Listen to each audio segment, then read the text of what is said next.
Olá, sou a professora Lucília Lopes e hoje aqui, nesse estúdio colorido da Multirio. Do lugar que te olham, o que enxergam? Além da altura, cor, formato, características físicas e postura. Vou dar um exemplo aqui do que eu quero dizer. Se alguém me vê mais alto, ou seja, se alguém é mais alto do que eu e me olha de cima, ele fala assim, ih, que baixinha. Só que se alguém for mais baixo do que eu e de lá me olhar, vai falar, nossa, que alta. O mesmo acontece com formato, tamanho e características que muitas vezes são únicas, sejam elas físicas ou até as nossas escolhas. Para ilustrar esse tema, trouxe um poema de Fernando Pessoa. O nome desse poema é Segue o Teu Destino. Presta atenção. Segue o teu destino, rega as tuas plantas, ama as tuas rosas. O resto é a sombra de árvores alheias. A realidade sempre é mais ou menos do que nós queremos.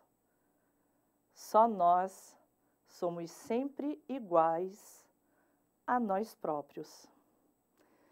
Vê de longe a vida, nunca a interrogues. Ela nada pode dizer-te. A resposta está além dos deuses. Para fazer um paralelo e ilustrar bem o que eu quero dizer para vocês, vem comigo aqui para o desenho. Por exemplo, se eu desenho um triângulo, uma forma geométrica, né? Todo mundo lembra aí das formas geométricas, né? Se eu desenho um triângulo simples, 3 lados iguais, e um quadrado simples, 4 lados iguais.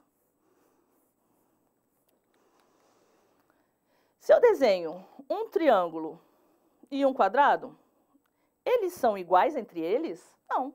Aqui já falei, né, que um tem 3 lados, outro tem 4. Então, um é diferente do outro, mas um é melhor que o outro? Um é mais nobre do que o outro? Um é mais limitado do que o outro? Por que seriam? Por possuírem mais pontas ou mais lados? Ou até pelo fato de eu gostar mais de um ou me identificar mais com o outro? Um triângulo é um triângulo, mesmo se eu mudar a cor, mesmo se eu alterar o tamanho, mesmo se eu inverter a posição, né? Frente e verso, ele jamais deixa de ser um triângulo. Agora, se eu acrescentar 2 traços a mais aqui, ó, vocês acham? Ele continuou sendo um triângulo? O que aconteceu ali? Com esses 2 traços, eu provoquei uma ilusão de ótica. E esse triângulo, que até então era bidimensional, o que é isso? Ele tinha só frente e verso, poderia ter frente e verso. Ah, professora, mas eu estou vendo o verso dele? Não, mas eu já estava imaginando. Só que com essa ilusão de ótica que eu provoquei com 2 traços, ele me levou a perceber, a entender. Ele acionou o meu cérebro aqui e falou assim, olha, ele tem mais lados do que só o que está atrás, só o que está lá no verso. Ele tem um lado aqui para o lado, que é outro triângulo igual. Ele tem um triângulo lá atrás também igual. E mais ainda, ele tem um quadrado embaixo. Mas peraí, professora, eu estou vendo tudo isso? Claro que não. Mas por que eu sei que agora? Ele até mudou de fase, né? Ele até mudou de nome. Ele de triângulo, ele foi para pirâmide. Mas peraí, só com 2 traços? A gente já tem essa pirâmide aqui registrada no nosso cérebro e eu apenas acionei, eu te levei a pesquisar aí no seu HD mental e achar essa pirâmide ali no meio. E isso acontece com os outros geométricos também. Não igualzinho o triângulo, mas acontece com os outros. Ou seja, ele deixou de ser um triângulo bidimensional e passou a ser uma pirâmide 3D. um geométrico simples para um sólido geométrico. Isso acontece também com o quadrado? Sim, só que aí não mais só 2 traços, olha. Aí eu já preciso de um pouco mais que 2 traços, ó. E aí, continuou sendo um quadrado? O que virou isso aqui? Ih, professora, subiu de nível também. Era um quadrado bidimensional, onde eu só imaginava que tivesse a frente e o verso, e isso poderia ser de qualquer tamanho, de qualquer cor, e de repente, o que eu coloquei ali de ilusão de ótica me fez imaginar que esse quadrado se repete do lado, atrás, do outro lado, em cima, embaixo. De um quadrado viraram 6 quadrados. De um quadrado simples, de uma figura geométrica simples, virou um sólido geométrico. De um bidimensional, virou um tridimensional, um 3D. E eu ainda podia ir adiante, porque esse cubo desse... virou um cubo, né? Do mesmo jeito que o triângulo aqui virou pirâmide, o quadrado aqui virou um cubo. E eu podia ir além, porque esse tipo de cubo, ele não é uma representação gráfica muito utilizada. Quando a gente vai desenhar um cubo em qualquer coisa, em artes, geralmente a gente faz aquele ali com 9 traços, lembra? Ó, 3 traços iguais, verticais, 3 traços iguais inclinadinho e 3 traços iguais também na inclinação oposta. Eu não estou nem falando aqui de representação gráfica para o desenho, não estou falando isso não. Eu estou falando só de ampliar os nossos horizontes.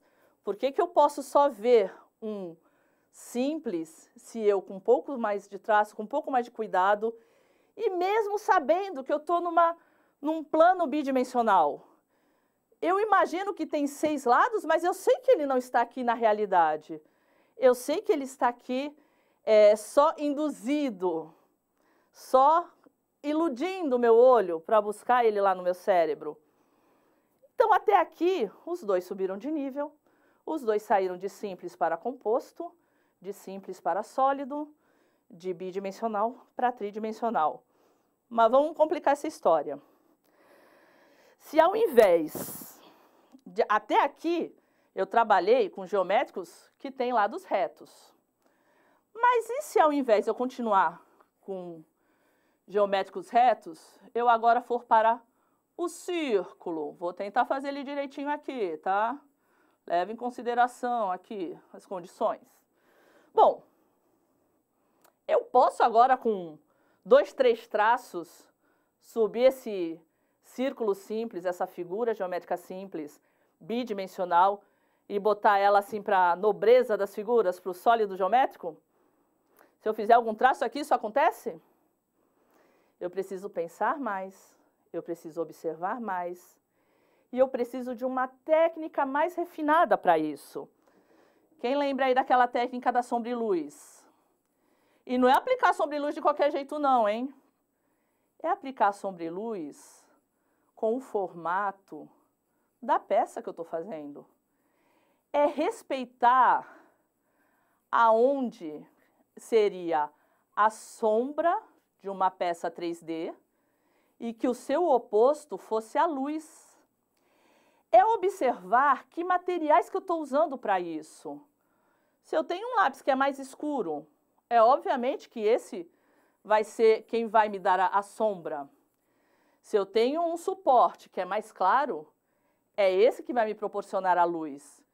Então, seria assim sempre? Claro que não. Eu poderia estar desenhando isso aqui num quadro escuro com giz branco. E seria o contrário, eu desenharia a luz e não a sombra.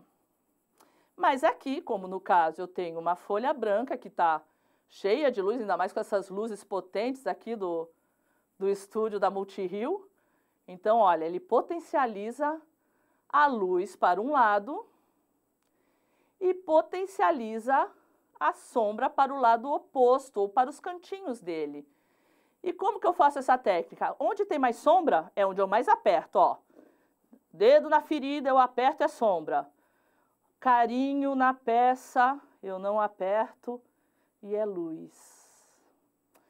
Vocês estão pegando todas essas metáforas aqui que eu estou falando, só explicando esse sólido geométrico que está nascendo aqui? Outra coisa interessante que eu quero pontuar com esse tema que eu trouxe aqui para vocês, que diferente dos outros, quando eu fiz um cubo, eu até posso ter pensado direto num dado, uma pirâmide, eu posso até ter pensado no Egito. Mas olha quando eu faço uma esfera, que é o que se transformou lá, aquele sólido, aquele geométrico simples num sólido, ó. Quando eu faço uma esfera, como o objeto chega antes na minha mente? Chega uma bola na minha mente, chega um planeta, chega a Lua. Então, quando chega o sólido, ele tratado com mais atenção, eu busco no meu banco de dados aqui mental muito mais referências. E referências prontas, referências mais nobres. Continuam sendo geométricos? Continuam. Transformaram de simples para sólidos? Sim. Um é melhor do que o outro? Um é mais valioso do que o outro? Poderiam mudar tamanho, poderiam mudar cor, poderia ter técnica de sombra e luz nos outros também, mas jamais poderia ser só reto nesse. É diferente. É diferente, precisa mais atenção e às vezes um pouco mais de tempo, mas o resultado é o mesmo. Se com simples figuras geométricas é assim, por que com gente seria diferente? Logo nós, seres tão elaborados, tão complexos, tão passíveis de mudanças, de influências, como podemos permitir que outros nos leiam de uma maneira tão banal? Talvez porque precisamos ter uma leitura própria, um pouco mais saudável e mais elaborada. Assim, os outros também vão conseguir fazer essa leitura um pouco mais ampla e bem menos limitada de nós mesmos. Do lugar que viemos e das pessoas do nosso entorno também. Quem sabe não fique mais fácil derrubar os preconceitos dessa maneira. O que você acha? Vamos começar esse movimento aí, essa onda? Que tal começar com uma lista das suas qualidades e habilidades próprias? Vamos fazer assim, por meio de um arquivo digital, ou no seu caderno, ou até mesmo num papel especial que possa virar um quadro para ilustrar aí o seu cantinho de estudo, você vai relacionar qualidades suas que outras pessoas já destacaram e principalmente as que você sabe que possui, mesmo que ninguém ainda tenha percebido. Relacione também habilidades que já possui e que gosta de exercitar. Quer dizer, se sabe cozinhar, se gosta de desenhar, se ama ficar cantando aí pela casa e no chuveiro, seja sincero com você e com o que observou em situações anteriores, tá? Depois, inclua nessa lista uma foto sua bem divertida ao lado.